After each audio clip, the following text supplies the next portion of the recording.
everyone. Welcome back to Let's Talk Sarcoidosis. I'm your host, Dorothea Howard, and today I have a special co-host to my left. She's been on the show many times, and I'm sure you all remember her. I have Mrs. Nicole Ruffin, founder of Care Essence Therapeutic Massage. Thank you for joining me today. Absolutely. Thank you for having me. Feels You're good welcome. to be on the other side. Yes. Today, this is Girl Talk. Yes. This is Girl Talk. We also have in the studio today a repeat guest who is Alexandra Raymond, who we're excited for. One, we want to say congratulations because the last show, she was an intern, and now she's actually a registered dietitian. Congratulations. Congratulations. Yay. And she represents Rebecca Bitzer and Associates. So thank you so much for joining us for Girl Talk and Let's Talk Sarcoidosis today. Thank you so much for having me again. I'm really excited to be here. Yes, because we have an exciting show. We want to talk about eating healthy on a budget. So we're going to tackle this because this is super big and we need to help people to get healthy out there. So my first question is, I know many people, they, want to know about eating healthy because, they're thinking that they can't afford it. So on a budget, how can you give us some tips about how to eat healthy without breaking the bank? A lot of people do ask me this question. I think many people think that healthy means expensive, but that's not necessarily the case. There's some great finds that you can really find at the grocery store, and I think it's just really getting back to the basics. What fruits and vegetables can you buy that are a little less expensive? What lean meats and proteins can you buy that are less expensive, and also whole grains and things like that. If you think about it, brown rice and whole grain pasta, that's a great option to have, and it's really budget friendly. Yes. So I think a lot of people forget about that. Also with canned fish and canned meats, those tend to be a little less expensive than the fresh stuff. Right. You can also buy chicken and fish in bulk, and if you get it frozen, it's usually cheaper than when you buy it fresh, and it'll last for a while too. Okay. And then with fruits and vegetables, buying the frozen stuff and the canned stuff is usually cheaper than buying the fresh stuff. Also, if you shop in season, it'll save you some money too. Okay, that's really good. So what are some of the fruits and vegetables, speaking of in season, that are in season right now? Yeah, there are a ton of awesome fruits and vegetables that are in season right now. Summertime is one of my favorite seasons to buy. Yeah, right? So not only is it warm, but we're also getting some great produce as well. Right. So watermelon, I mean, this is really the only time of year that you can buy watermelon, and it's one of my favorite fruits. So definitely a great option to buy. Okay.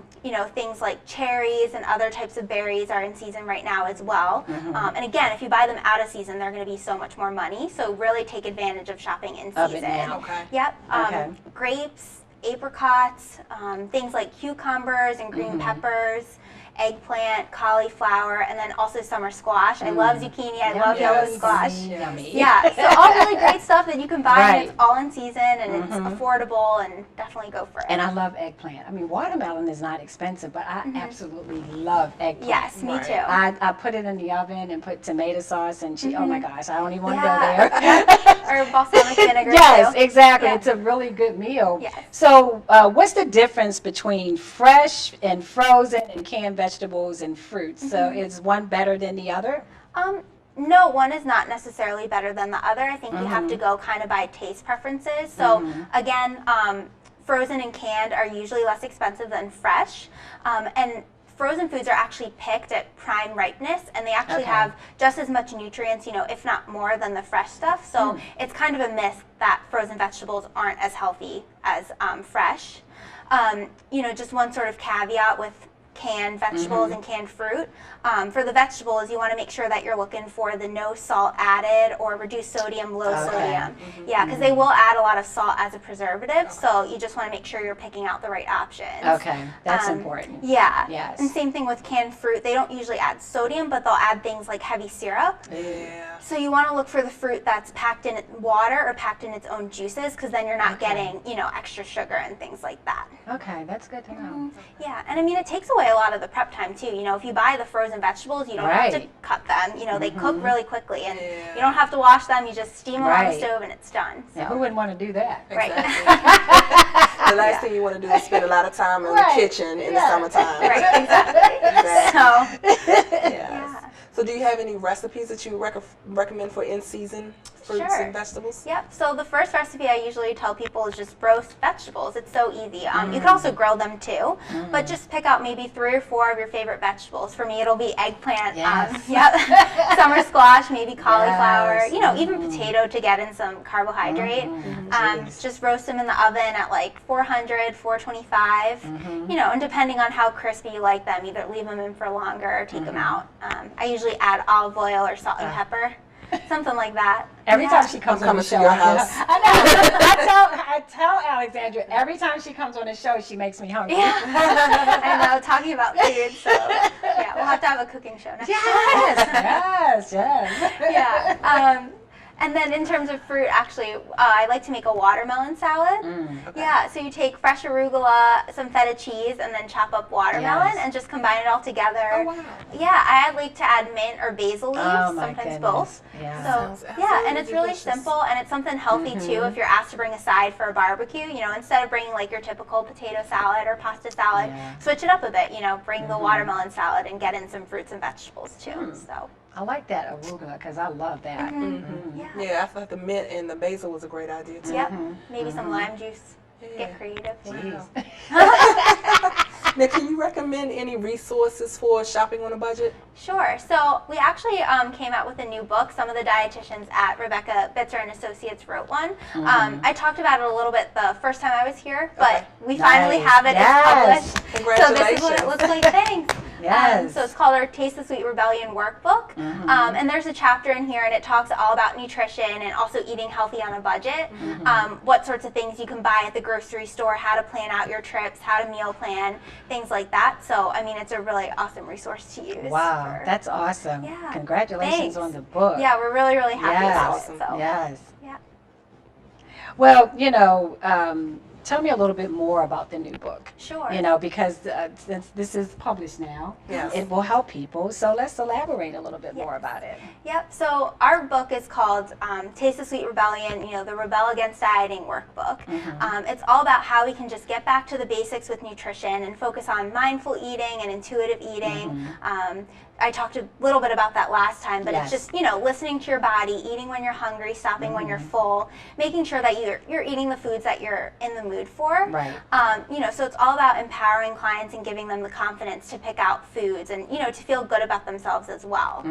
So, you know, we have this dieting industry and they make a ton of money, but, you know, diets, they aren't sustainable. And the evidence shows that 95% of people actually gain the weight back after going on a diet. Really? Within Wow. 5 years. So And spending all that money to Yeah, go on a diet. exactly. So and you- then, oh my gosh. Right. So just even spending all the money going on a Right. diet, kind of just getting back and learning how to eat nutritionally and doing something that's sustainable from day to day, it's going to save you money, it's going to save you time, and it's going to save you a lot of stress as well. Wow. So So with that being said, if someone wants to be a rebel, what is the first step that they should take? Let's tell everybody. sure. So the first step to rebel against dieting. I mean, I meant to, rebel. Say Yeah. rebel. Oh, Good. rebel. It's Rebel, kind yeah. of both. You can Yeah. be a rebel and you can Yeah. rebel. So Okay. it's interchangeable. Which Okay. is one thing we like about the word Right. too. So tell us, Um, what would they do? Okay, so the first step is just to resist diets. That's what the R stands for. So just, you know, learning how to change the mentality against food and recognize that all foods can be incorporated into a healthy diet. You know, I wouldn't want you eating only fruits and vegetables every day. I also wouldn't want you eating only donuts every day. So, you know, Right. how can we find that balance between donuts and fruits and vegetables and, you know, really incorporating all foods? There's nothing good, there's nothing bad. So, you know, it takes a lot of practice and it's easier said than done, but, you know, the workbook kind of goes through how you'll be able to do that. And Nice. So they just need to get the book. yes. That's the most important part. Sure. So just changing the topic a little bit. Sometimes you just have to grab something in a pinch. We've all done that. You know, you're on a road and you only see some fast food stores that I don't even have to name them, you know what they are. So what is eating, when you're eating out, just what type of healthy foods can you get in a pinch? Sure. So getting healthy foods in a pinch, it's just all about, again, kind of getting back to the basics of a healthy diet. So, just try to find what balance in your meal, you can bring out. So I wouldn't say that anything's off limits when you go out to eat. It's just more about, again, finding that balance between the fruits and the vegetables and the protein foods. So one of the things that, I can give you an example that I like to recommend is like, if you're really in the mood for a burger and that's what's going to satisfy you, okay, fine, get the burger.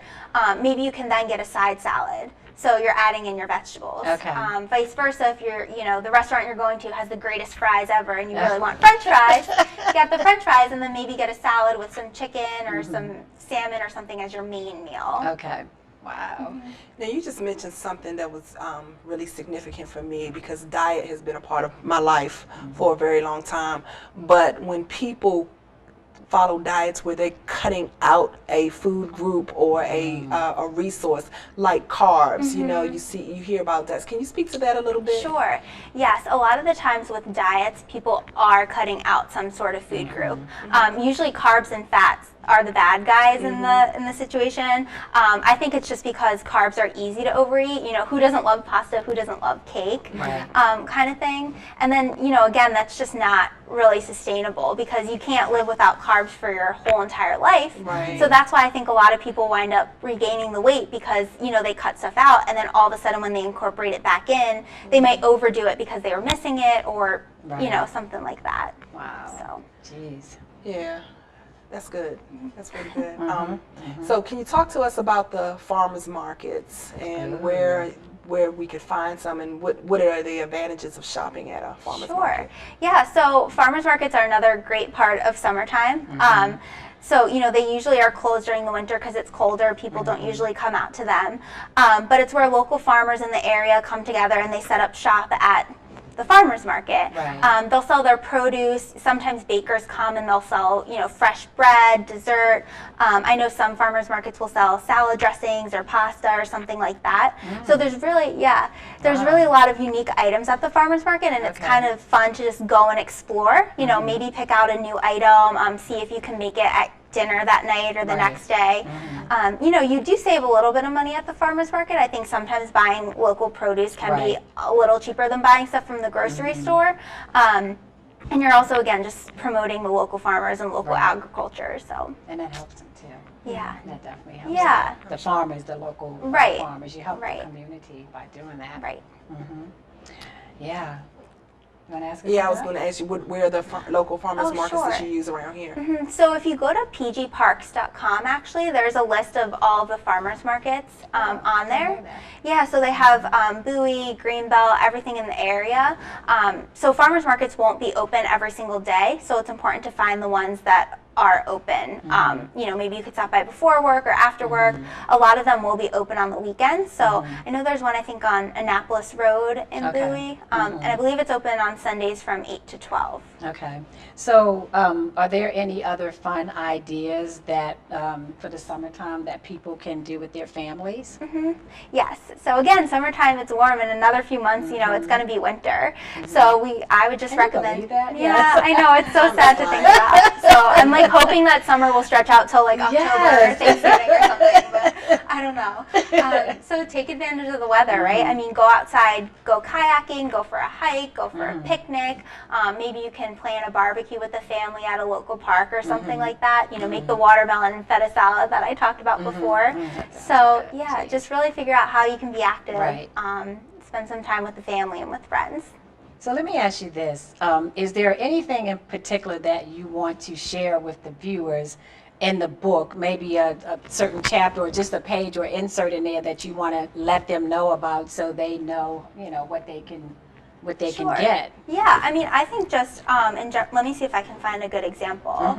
Okay, this one's actually a pretty good one. So throughout the book, there's different activities that you can do to kind of follow along, and, you're able to follow, nice, a grocery list. So you're able to follow, a healthy lifestyle when you're really able to apply it to yourself. So, we don't want you to do something that you're like, I'm not going to be able to do this at home. So that's why we wrote these activities in the book here. So this one is a grocery list. And the first page here is just an example grocery list. And it's broken up by vegetables, fruits, grains, all that stuff. And, we just wrote in a few examples of things that, we might buy at the grocery store. But then on the next page is a blank one. So you can actually really fill it in yourself, make copies of it. This way it's more realistic for you. You know, this grocery list has, I don't know, it has sweet potatoes. You might not like sweet potatoes, so you're not going to buy them. You're going to want to put something else on yours. And throughout the book, there's just a bunch of activities like that, so you can make it applicable to your everyday life. Okay, I mean, that's a good idea, because some people might feel like they don't have enough time to even put together a list. Right. But maybe putting the list together the night before. Right. Instead of rushing out to, you know. Yeah. So is there anything else that you want to mention? Sure. Because I know there's a lot that we can talk about. Just a few more questions anyway. So anything else you want to talk about? Sure. So I just actually want to go back about making a grocery list too. That's another great way to save money, because when you go to the grocery store and you don't have a list with you, you'll just kind of buy everything. You're gonna be like, oh, right? And if you go hungry too, you'll wind up buying some more stuff. So yes, I've been there too. And you wind up spending twice as much as you planned. Yes. So if you go to the grocery store with a list planned out, if you do plan it the night before, you can check, do I have potatoes, do I have canned tuna, do I need more? So this way you know exactly what to buy when you go in there, and you're not getting stuff that you already have or stuff that you don't need. So yeah, I have a question. So when you are dieting, and we're not dieting, we're rebelling, but when you are on a nutritional plan and maybe the members of your family that you're living with are not, how do you prepare your clients for getting themselves to stay focused and to stay on that path? Yeah, that is a really good question, and that can be, really tough. Because the weight loss industry, the dieting industry is really ingrained in our culture, and not everyone, is ready to be a rebel or is ready to take that next step. So I think you just kind of have to, during sessions we can talk about ways you can either block out what your family's saying, or even things that you can say back to your family too, very respectfully, like, I'm trying something new, I would appreciate if we just change the topic or something like that. But one thing is called fat talk. So that's when you say something negative about yourself or someone else while you're, at the dinner table, usually about their bodies. So even just kind of trying to block that out of your mind when your family or friends might be talking about it. Or even just changing the conversation yourself. So if they say something like, oh, this ice cream, it's making me so fat, it's going to go right to my hips. You can say, oh, well, it's actually really tasty. I'm really glad that I got chocolate. It's my favorite flavor. Kind of not acknowledging the fact that is going to actually make you fat or something. Because I mean, one bowl of ice cream, it's a bowl of ice cream. It's not going to It's a treat. I think we all deserve a bowl of ice cream. We all deserve treats. But you're right. It's the 10th bowl. But with that being said, do you get a lot of clients that come in that's really confused about what they actually want to do, or feel embarrassed about coming into you guys and sitting down talking about a healthy budget plan? Sure, I think so. It's kind of like, I think food in general is definitely kind of like a taboo subject. But I mean, we're dietitians, we're professionals, this is what we talk about every single day. So it's really a non-judgment environment. We don't judge anyone. Anyone's there who is on a budget and wants to talk about budget-friendly foods, we can do that. If anyone feels embarrassed about their weight or about emotional eating, we won't judge them either, and we can talk about that too. So I always tell people that, this time is yours. Whatever you want to talk about, we can discuss it and figure out a solution. Well, that's good to know, so people don't have to feel intimidated by coming in. And I have a question for Nicole, our co-host here. Do you ever get people that come in when you're doing the massage and therapeutic massage? Does the diet and the massage has a lot to do with each other? Absolutely. So, we get clients who are stressed out, and stress can be one of the reasons why people overeat, and they come in with the fat talk that you're talking about or whatever, and just have shame and apologetic about the way that they look and they feel. And so what massage therapy does is it really just creates that same safe space that you were talking about, Alex, and just giving people an opportunity to listen to what their body is saying to them. Sometimes through my touch, I can tell them things like, I can tell if they're dehydrated based on, what I feel under my hands, Wow. whether their skin is glowing and things like that or whatever. Most of the time I'm right. But sometimes you can just tell because of the weather, people don't tend, Oh yeah. don't tend to drink as much water or eating and drinking some of those comfort foods and things like that. And like Alex was saying that, it's okay to, you don't want to deprive yourself of those things. It's just when you overdo it that it becomes overwhelming to you. But one of the things that I was going to ask you, Alex, is so if someone was to come into your office and they are beginning their journey with weight loss, what are some of the things that they can expect from you or to hear from you, and what would be like one or two of the beginning stages for someone who's just starting their nutritional path? Okay, well, if someone's starting out with the Rebel program, it starts with the first visit's actually an hour and a half, just so we can really get to know you and really get to know your situation. Because the idea is we're going to be in it for the long haul. We're going to be working with you for a little while. Right, sure. You're going to need the extra support, and we're there for you. We also have daily support too, so we're kind of there for you every day. So you can, again, the first visit is just kind of a get to know you and what's your situation and where do you think you need improvements, and we can kind of talk about that and then also put in our input of where we think that you might need improvements. So if it is with emotional eating or something like that, we'll definitely get to the root of the nutrition problem. A lot of the times it's not you're emotionally eating because you're stressed, because you're overwhelmed, because something sad happened, or even because something happy happened too. A lot of the times we do turn to food because of that. So then we'll just kind of talk about that and figure out, some other things you might be able to do. Maybe if you're feeling sad, you can call a friend because you're really just feeling lonely and you want to talk to someone. Maybe you're really stressed and going for a walk will help you relieve that stress. Getting a massage might help you relieve the stress too. Absolutely. So, just kind of working with you to figure out what will work into your lifestyle. So everybody needs the healthy diet budget and the massage. That's it. Yes, that's the cure to everything. Yeah, that's the cure. That's the cure to everything. I think so. Healthy diet for sure on a budget.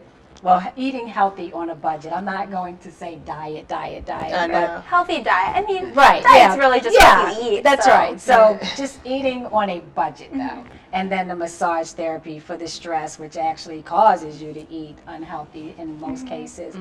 But is there anything else that you want to share before we actually end the show? And I mean, something that you feel that the viewers should know on topics maybe that you didn't cover during our interview? Yeah, I mean, I think we pretty much went through it all. Okay. So I think if anyone has any further questions about the book, just to kind of reach out and feel free to ask us because we're always willing to answer them. Okay.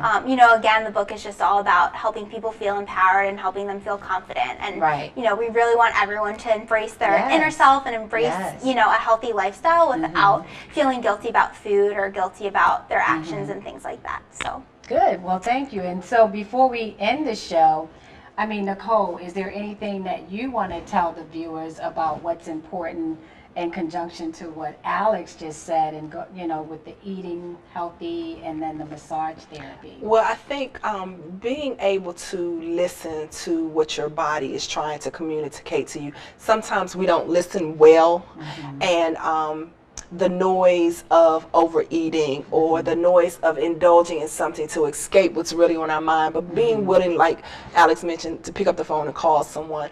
Massage is a really good way to do it because you are for 30 to 90 minutes in a room. It should be quiet, the sanctuary of just being in that safe place. And it's amazing what comes up for people. And so one of the things that I've noticed with nutrition or people who are trying to lose, especially a substantial amount of weight, is usually linked to something in their past or something emotional that they're holding on to. And being able to deal and address those things will help them have that breakthrough.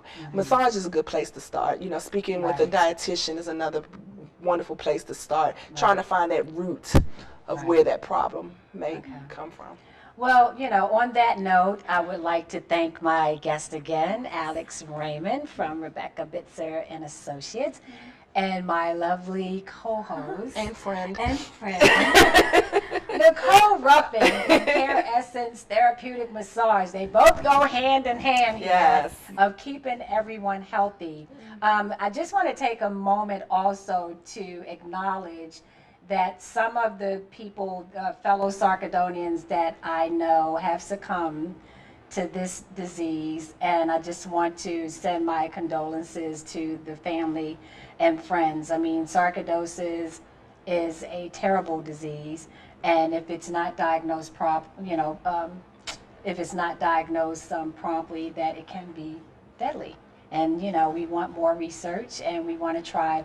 The whole objective of the show is to try to keep people living a healthy lifestyle. Sure. And I'm so pleased to have a team like you guys to help us get the word out, to help people, and to help ultimately save lives.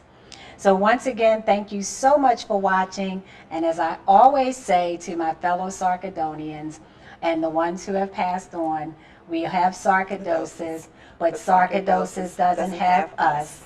And then on that note, for those who have passed on, may they rest in peace. Once again, thank you so much. Stay positive, eat healthy, and just do yourself a favor and treat your body good. You agree, ladies? Yes. Okay. All right. Thanks, and thank you again.